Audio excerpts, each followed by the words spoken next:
ولا تقعدوا بكل صراط توعدون وتصدون عن سبيل الله من آمن به وتبغونها عوجا واذكروا إذ كنتم قليلا فكثركم وانظروا كيف كان عاقبة المفسدين۔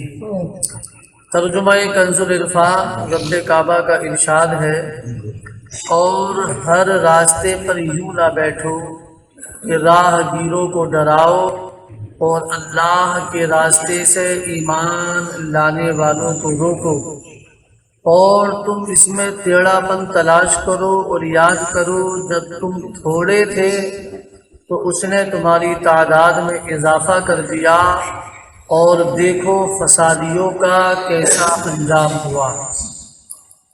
پیارے آقا صلی اللہ علیہ وسلم کے پیارے دیوانوں، اس سے پہلی آیت میں حضرت شعیب علیہ السلام اور آپ کی قوم کا ذکر تھا۔ اس آیت مبارکہ کی تفسیر میں مفسرین فرماتے ہیں کہ یہ لوگ مدین کے راستوں پر بیٹھ جاتے تھے اور ہر راہ گیر سے کہتے تھے کہ مدین شہر میں ایک جادوگر ہے، لہذا تم اس کے جادوگری سے بچ کے رہنا۔ یہ بھی کہا گیا ہے کہ ان کے بعض لوگ مسافروں پر ڈکیتیاں ڈالتے تھے۔ رب کعبہ انہیں یاد کرا رہا ہے، وَاذْكُرُوا، اور یاد کرو تم تھوڑے تھے تو میں بہت کر دیا، غریب تھے امیر کر دیا، کمزور تھے قوی کر دیا۔ ان نعمتوں کا تقاضا یہ ہے کہ تم اس کا شکریہ ادا کرو کہ مجھ پر ایمان لاؤ۔ یعنی اللہ نے اس قدر نعمتیں عطا فرمائیں تو ان نعمتوں کا شکریہ کیا ہے کہ اس پر ایمان لائیں اور اس کے احکام پر عمل پیرا ہوں۔ وانظروا، اور دیکھو، یعنی پچھلی امتوں کے احوال اور گزرے ہوئے زمانوں میں سرکشی کرنے والوں کے انجاموں مال عبرت کی نگاہ سے دیکھو اور سوچو۔ ظاہر یہ ہے کہ یہ کلام بھی حضرت شعیب علیہ السلام کا ہے۔ آپ اپنی قوم سے فرما رہے ہیں کہ اپنے سے پہلی امتوں کی تاریخی حالات معلوم کرنا، قوم کے بننے بگڑنے سے عبرت پکڑنا حکم الہی ہے۔ ایسے ہی بزرگان دین کی سوانح انبیاء اور خصوصاً حضور اقدس صلی اللہ علیہ وآلہ وسلم کی سیرت طیبہ کا مطالعہ بہترین عبادت ہے۔ اس سے تقویٰ، رب عز و جل کا خوف اور عبادت کا ذوق پیدا ہوتا ہے۔ یعنی بزرگان دین کے احوال اور سیرت مصطفیٰ صلی اللہ علیہ وآلہ وسلم کا مطالعہ کرنے سے اور بزرگان دین کی سوانح عمری پڑھنے سے یقیناً اللہ کا خوف دل میں پیدا ہوتا ہے، عبادات کا شوق دل میں پیدا ہوتا ہے۔ اس لیے بزرگان دین اسلاف کی ہمیں تاریخ کا مطالعہ کرنا چاہیے۔ آگے رب کعبہ ارشاد فرماتا ہے، وَإِن كَانَ طَائِفَةٌ مِّنكُمْ آمَنُوا بِالَّذِي أُرْسِلْتُ بِهِ وَطَائِفَةٌ لَمْ يُؤْمِنُوا فَاصْبِرُوا حَتَّى يَحْكُمَ اللَّهُ بَيْنَنَا وَهُوَ خَيْرُ الْحَاكِمِينَ۔ اور اگر تم میں ایک گروہ اس پر ایمان لائے جس کے ساتھ مجھے بھیجا گیا ہے، اور ایک گروہ اس پر ایمان نہ لائے، تو تم انتظار کرو حتیٰ کہ اللہ ہمارے درمیان فیصلہ کر دے، اور وہ سب سے بہترین فیصلہ فرمانے والا ہے۔ یعنی اگر تم میری رسالت میں اختلاف کر کے دو فرقے ہو گئے کہ ایک فرقے نے مانا اور ایک منکر ہوا، ایک نے نہ مانا، تو انتظار کرو یہاں تک کہ اللہ تبارک و تعالی ہمارے درمیان فیصلہ کر دے کہ تصدیق کرنے والے ایمانداروں کو عزت دے اور ان کی مدد فرمائے، اور جھٹلانے والے منکرین کو ہلاک کرے اور انہیں عذاب دے۔ اللہ تبارک و تعالی سب سے بہترین فیصلہ فرمانے والا ہے، کیونکہ وہ حاکم حقیقی ہے۔ اس کے حکم میں نہ غلطی کا احتمال ہے، نہ اس کے حکم کی کہیں اپیل ہے۔ وہ سب سے بہترین فیصلہ فرمانے والا ہے۔ قال الملأ الذين استكبروا من قومه لنخرجنك يا شعيب والذين آمنوا معك من قريتنا من قريتنا أو لتعودن في ملتنا قال أولو كنا كارهين۔ اس کی قوم کے متکبر سردار کہنے لگے اے شعیب ہم ضرور تمہیں اور تمہارے ساتھ والے مسلمانوں کو اپنی بستی سے نکال دیں گے یا تم ہمارے دین میں آ جاؤ۔ فرمایا کیا اگرچہ ہم بیزار ہوں؟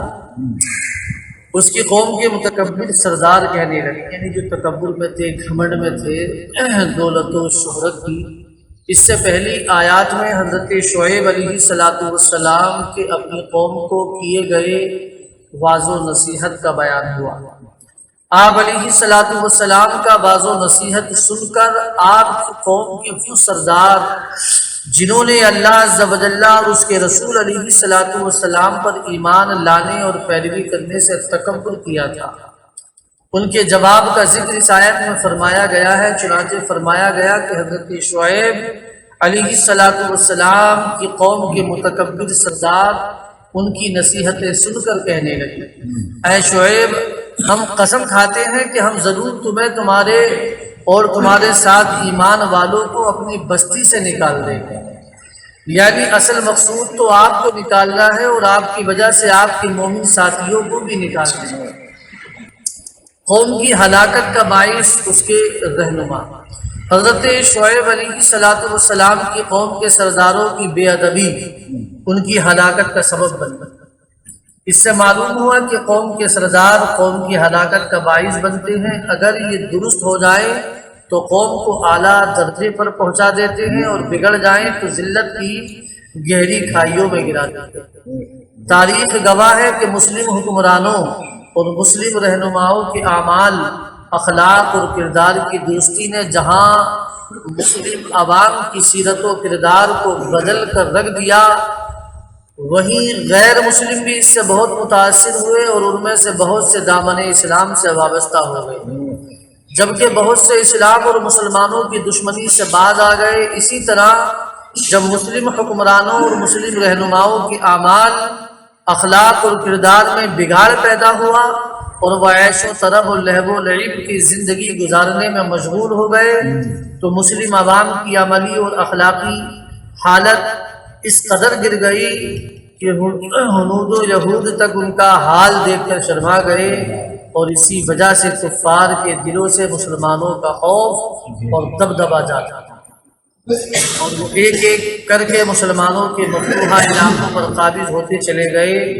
اور آج مسلمانوں کا حال یہ ہے کہ وہ 50 سے زائد ممالک میں تقسیم ہیں اور دنیا کے انتہائی قیمتی ترین وسائل کے مالک ہونے کے باوجود کفار کے قبضے میں ہیں۔ اللہ تبارک و تعالی ہم سب کو اسلاف کے نقش قدم پر چلنے کی توفیق عطا فرمائے۔ او لتعودن فی ملتنا، یا تم ہمارے دین میں آ جاؤ۔ اس کا لفظی معنی یہ بنتا ہے کہ یا تم ہمارے دین میں لوٹ آؤ۔ اس سے بظاہر یہ معلوم ہوتا ہے کہ معاذ اللہ حضرت شعیب علیہ السلام پہلے ان کے دین میں داخل تھے، تبھی تو انہوں نے آپ علیہ السلام کو واپس لوٹ آنے کی دعوت دی۔ مفسرین نے اس اشکال کی چند جوابات دیے ہیں، ان میں سے 3 درجہ ذیل ہے۔ نمبر 1، حضرت شعیب علیہ السلام پر ایمان لانے والے چونکہ پہلے کافر تھے، تو جب آپ کی قوم نے آپ کی پیروی کرنے والوں کو مخاطب کیا تو اس خطاب میں آپ علیہ السلام کو بھی شامل کر کے آپ پر بھی وہی حکم جاری کر دیا، حالانکہ آپ علیہ السلام کو ان کے دین میں کبھی داخل ہی نہ ہوئے تھے۔ دوسرا، کافر سرداروں نے عوام کو شک و شبہ میں ڈالنے کے لیے اس طرح کلام کیا تاکہ لوگ یہ سمجھیں کہ آپ علیہ السلام پہلے ان کے دین و مذہب پر ہی تھے۔ حضرت شعیب علیہ السلام نے انہیں جو جواب دیا کہ کیا اگرچہ ہم بیزار ہوں، یہ ان کے اس اشتباہ کے رد میں تھا۔ تیسرا، حضرت شعیب علیہ السلام کفر و شرک سے تو قطعاً دور و نفور تھے، لیکن ابتدا میں چھپ کر عبادت وغیرہ کرتے تھے، جس کی وجہ سے ان کا دین قوم پر ظاہر نہ تھا، جس سے انہوں نے یہ سمجھا کہ آپ علیہ السلام ان کے دین پر ہیں۔